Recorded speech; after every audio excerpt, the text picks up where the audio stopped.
Sementara itu, sejumlah elit partai politik buka suara menyikapi mundurnya Kepala Otorita IKN Bambang Susantono dan wakilnya Doni Rahayu. Sekjen PDI Perjuangan Hasto Kristianto menilai mundurnya mereka menjadi bukti IKN direncanakan dengan tidak matang oleh pemerintahan Presiden Joko Widodo.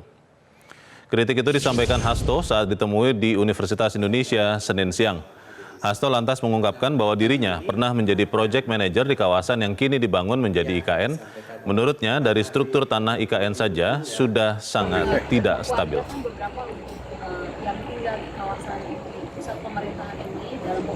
Sehingga mundurnya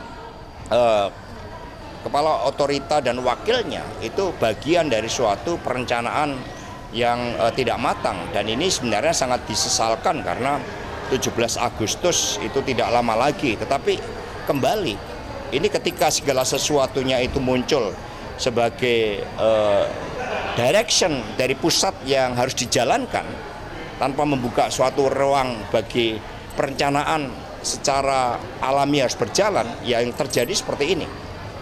Sehingga ini akibat suatu perencanaan yang tidak matang, yang terburu-buru, sehingga menciptakan beban kerja yang begitu besar yang membuat yang bersangkutan mundur. Sementara itu, Wakil Ketua Fraksi Partai Demokrat DPR RI, Herman Khairon, bersimpati dengan mundurnya Kepala dan Wakil Kepala Otorita IKN. Menurut Herman, menjadi Kepala dan Wakil Kepala Otorita IKN tidak mudah, sehingga butuh dipimpin oleh orang-orang kuat.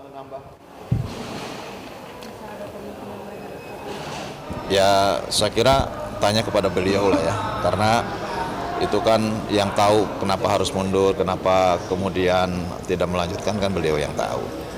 Yang pasti bahwa memang tantangannya besar, karena ini kan membuka area baru, ke depan tantangannya besar, ya semestinya orang-orang kuat lah yang ada di sana. Orang-orang yang punya talenta untuk bisa menciptakan suasana ataupun membangun dari awal sehingga kemudian nanti berfungsi sebagai ibu kota Nusantara di sana. Jelajahi cara baru mendapatkan informasi. Download Metro TV Extend sekarang.